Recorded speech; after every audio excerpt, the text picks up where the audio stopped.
पूर्वजों ने अपनी जान की आहुति दिया, तब जा कर के यह हमारा देश आज़ाद हो पाया। तमाम नौजवान फांसी के फंदे पर झूले हैं और आज एक पवित्र दिन है। आज ही के दिन श्री अशफाकुल्लाह खां साहब का जन्म हुआ था और जिनको काकोरी कांड में फैजाबाद के जिला जज ने फांसी की सज़ा सुनाई थी और फैजाबाद के मंडल कारागार में उनको फांसी पर लटका दिया था।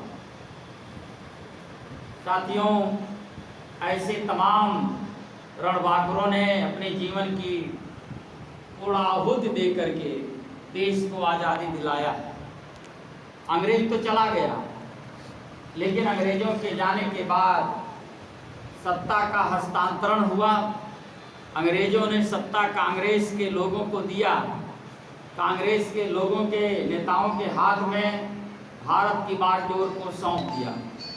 एक अंग्रेज चला गया और काले अंग्रेजों की राज आ गई। कुल मिलाकर के हम तमाम दलित और बैकवर्ड और तमाम इस देश की निरीह गरीब जनता दोहरी गुलामी में अपना जीवन यापन कर रहे थे। एक तो चला गया, दूसरे ने वही काम किया जो अंग्रेजों ने किया है। कांग्रेस ने भी वही काम किया जो अंग्रेजों ने किया था। अंग्रेज लुटेरा था, विदेशी था। वो भारत की धन संपदा को लूट करके इंग्लैंड में ले जा करके जमा किया। ये तो बात समझ में आती है। वो दुश्मन था, इसलिए दुश्मनी साधा है। लेकिन उनके जाने के बाद जिनके हाथ में भारत की बागडोर आई, यानी कांग्रेस के हाथ में देश की बागडोर आई, तो कांग्रेस ने भी वही काम किया जो अंग्रेजों ने किया था। इसका मतलब ये हुआ हमें पूर्ण रूप से आज़ादी नहीं मिली। कांग्रेस ने चंद मुट्ठी भर लोगों की मदद करके सत्ता में हमेशा बनी रही।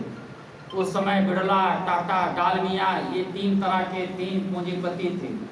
लेकिन आज की तारीख में ठीक उसी तरीके से अंबानी, अडानी दो पूंजीपति। हमारे देश की पूरी व्यापारिक और आर्थिक धुरी पूरा इन्हीं दो व्यापारियों के इर्द गिर्द वर्तमान में घूम रहा है। तो हम कहेंगे कि जो जमाना जिस तरीके से कांग्रेस ने हुकूमत किया, ठीक उसी तरीके से भारतीय जनता पार्टी ने काम किया है। और ये गरीबों के हमदर्द नहीं हैं, ये किसानों के हमदर्द नहीं हैं, ये गरीब मजलूमों के हमदर्द नहीं हैं, ये नौजवान छात्रों के हमदर्द नहीं हैं, ये देश के हमदर्द नहीं हैं। ये लोग देश को तबाह और बर्बाद करने का काम किया है। इन लोगों ने भारत के तमाम संस्थानों को बेचने का काम किया है। रेलवे बेच दिया। रेलवे जो दुनिया की सबसे बड़ी संस्था है, भारत नहीं दुनिया में सबसे बड़ी संस्था, जहां 18 लाख एम्प्लॉई काम कर रहे हों, और इन सरकारी संस्थानों में तमाम शेड्यूल कास्ट के, शेड्यूल ट्राइब के, तमाम बैकवर्ड के लोगों का आरक्षण है।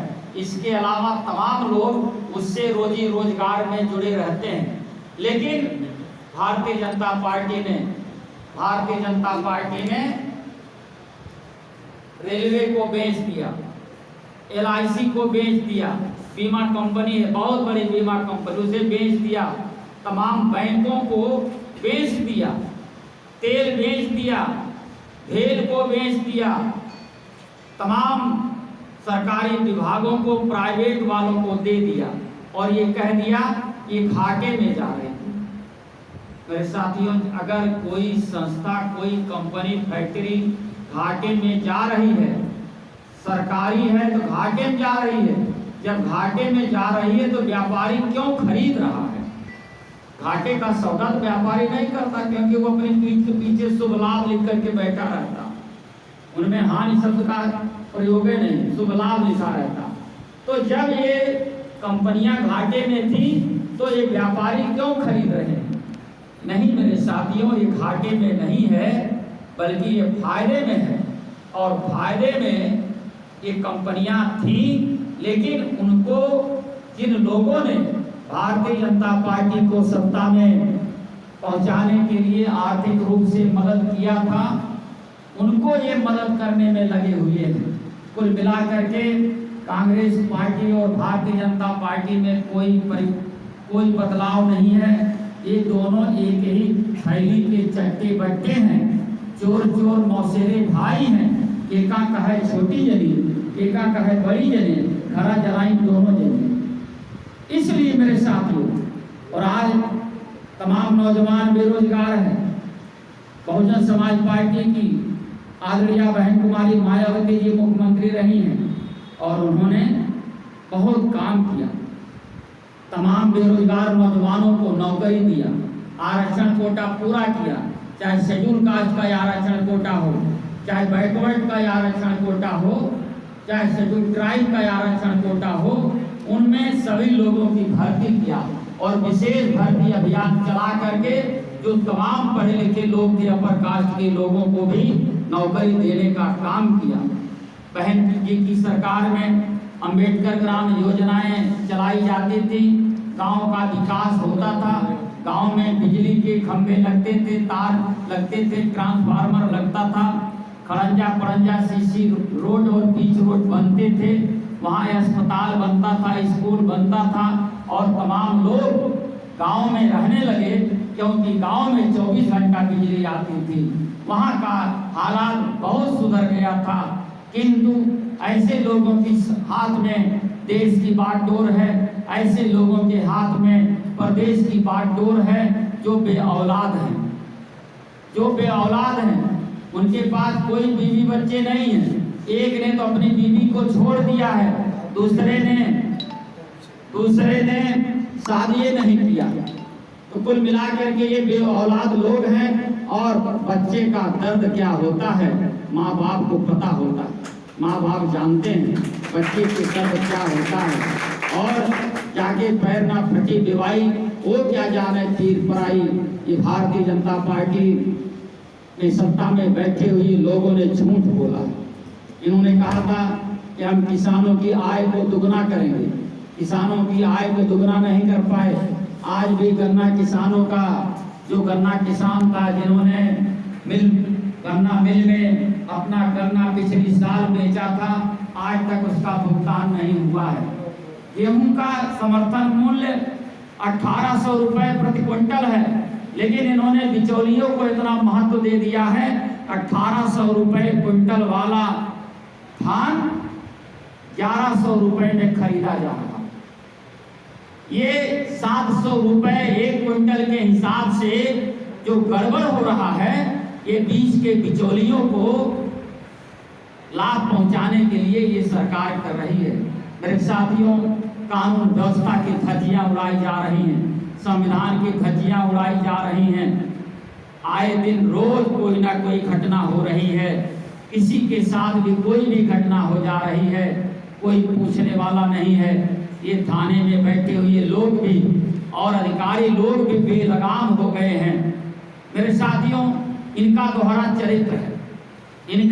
चरित्र है। जो लोगों ने बुलंदशहर में एक कोतवाल की हत्या किया था, जब वो छूटा तो भारतीय जनता पार्टी ने हत्यारे को माला पहना करके उसका स्वागत किया। और आप ही के देवरिया के जियाउल हक साहब सीओ थे, क्षेत्राधिकारी थे, आप ही की मिट्टी में पैदा हुए थे, जिनकी हत्या राजा भैया ने प्रतापगढ़ में करा दिया था। समाजवादी पार्टी ने क्या किया, राजा भैया को, जो उनकी बीवी जियाउल हक की विधवा बार बार कह रही थी सीबीआई जांच हो, लेकिन समाजवादी पार्टी की सरकार ने सीबीआई जांच नहीं कराया, उल्टे राजा भैया को जेल का मंत्री बना दिया। बनाया कि नहीं बनाया?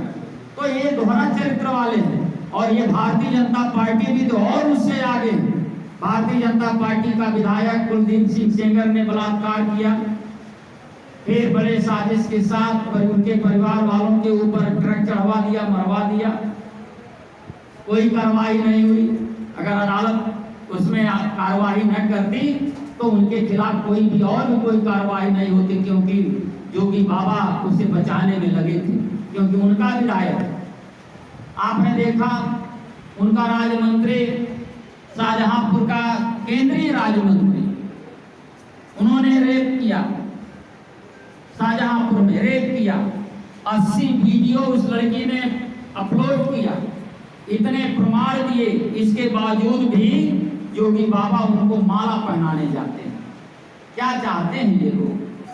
आखिर ऐसे काम करके तमाम अपराधियों का मनोबल बढ़ाने का काम कर रहे हैं। इससे अपराधियों का मनोबल बढ़ता है और अपराधी की कोई जात नहीं होती, अपराधी का कोई धर्म नहीं होता।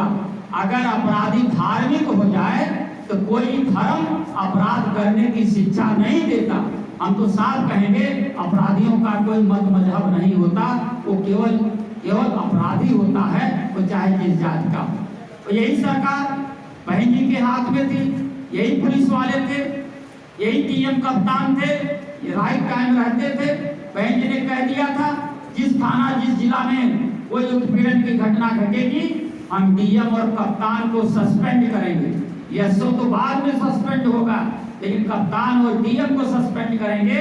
तो यही कप्तान और डीएम रतिया भर जागते थे, रात भर घूम करके खुद पहरा देते थे। जब कप्तान रात को घूमेगा तो एसओ भी घूमेगा, सीओ भी घूमेगा, एडिशनल एसपी भी घूमेगा और दरोगा भी घूमेगा, सिपाही भी घूमेगा, होमगार्ड भी घूमेगा। तो क्राइम कहाँ होगा? कुल मिला करके फर्क है। बहन कुमारी मायावती जी जब मुख्यमंत्री होती हैं, बहुजन समाज पार्टी या किसी भी समाज का कोई भी गरीब आदमी, कोई कमजोर आदमी थाना में चला जाए, तहसील में चला जाए, तो अधिकारी उस कमजोर आदमी को देख करके कुर्सी छोड़कर खड़ा होता था, खड़ा हो जाता। बहन जी यहाँ नहीं होती थी, बहन जी लखनऊ में होती थी, लेकिन अधिकारियों का माइंड सेट रहता है कि जो जितना गरीब है वो उतना बहन जी के करीब है, इसलिए अधिकारी उनकी बात करते हैं, अपने आप को अपने काम करा लेते थे। लेकिन आज कोई पूछने वाला नहीं, कोई सुनने वाला नहीं है। देवरिया में चुनाव चल रहा है, बहुजन समाज पार्टी ने 1 महीना पहले श्री अभयनाथ त्रिपाठी को प्रत्याशी बना दिया। 1 महीना पहले घोषणा कर दिया बहन जी ने, और जब 3 दिन रह गया नामांकन का तो समाजवादी पार्टी और भारतीय जनता पार्टी दोनों मिल करके तब प्रत्याशी तय करते हैं। किया कि नहीं किया? ये दोनों लोग मिले हुए लोग हैं, इसलिए इनसे सतर्क रहना पड़ेगा, इनसे सावधान रहना पड़ेगा। आप लोग भले परहज के लोग हैं, लेकिन आपकी नातेदारी, रिश्तेदारी, भाई बंधु, मिलने जुलने वाले लोग देवरिया विधानसभा में होंगे। तो आप लोग आज बड़े जोश और खरोश के साथ बहुजन समाज पार्टी में सम्मिलित हुए हैं। मैं आप सबका हृदय से बहुत बहुत स्वागत करता हूं और एक अपील करता हूं कि आप ज़्यादा दूर न जा करके अपने इसी कस्बे में भी मोहल्ले मोहल्ले घूम करके अभयनाथ त्रिपाठी को हाथी का बटन दबाने के लिए कहें, उनसे प्रेरित करें, क्योंकि बहुजन समाज पार्टी ही एक ऐसी पार्टी है जो व्यवस्था परिवर्तन करती है। सत्ता परिवर्तन तो सब चाहते हैं, कुर्सी वही रहेगी, कानून वही रहेगा, आदमी वही रहेगा, खाली आदमी वहां का बदल जाएगा, काम करने का तरीका नहीं बदलता। लेकिन बहन जी जब बैठती हैं तो सब कुछ बदल जाता है और यही अधिकारी राइट टाइम हो जाते हैं, रात भर गांव के विकास का निरीक्षण करते हैं। याद होगा सड़कों का निर्माण 3 शिफ्ट में हुआ है, 3 शिफ्ट में 8-8 घंटे की ड्यूटी लगती थी, उतने लेबर 8-8 घंटे में 3 बार में काम कर दिया, 24 घंटा काम हुआ है। इसलिए हम लोग कहते हैं कि आदरणीय बहन कुमारी मायावती जी के शासनकाल में जो काम 7 साल में हुआ है, वो काम कोई सरकार 60 साल में नहीं कर पाई है। इसलिए आने वाले दिनों में हमें बहुजन समाज पार्टी के उम्मीदवार श्री अभयनाथ त्रिपाठी को भारी मतों से जिताना है और आपका बहुत बहुत स्वागत करते हैं। जिस तरीके से आप लोग आए हैं, हम लोगों ने उसी ढंग से हमारे जिलाध्यक्ष जी श्री नीतीश कुमार जी और माननीय सेक्टर के इंचार्ज हैं जो बस्ती मंडल और गोरखपुर मंडल और गौरी बाजार के ब्लॉक प्रमुख प्रतिनिधि हैं, श्री सुधीर कुमार भारती जी, हमारे बीच में माननीय बंटी भाई जो जिला पंचायत के सदस्य हैं, बहुजन समाज पार्टी के वरिष्ठ नेता हैं, और गोरखपुर मंडल के हमारे वरिष्ठ नेता श्री सुरेंद्र निषाद जी हमारे बीच में हैं, माननीय ऋषि कपूर जी जिनकी बहुत काफी अनुभव है संगठन को चलाने के लिए, माननीय सतेंद्र जी, और तमाम साथियों का मैं अपनी तरफ से बहुत बहुत धन्यवाद देता हूं। आप सबका हार्दिक स्वागत करता हूं, अभिनंदन करता हूं, और आने वाले दिनों में आपके मान सम्मान के लिए बहुजन समाज पार्टी हमेशा खड़ी रहेगी। बहुत बहुत धन्यवाद। जय हिंद, जय भारत।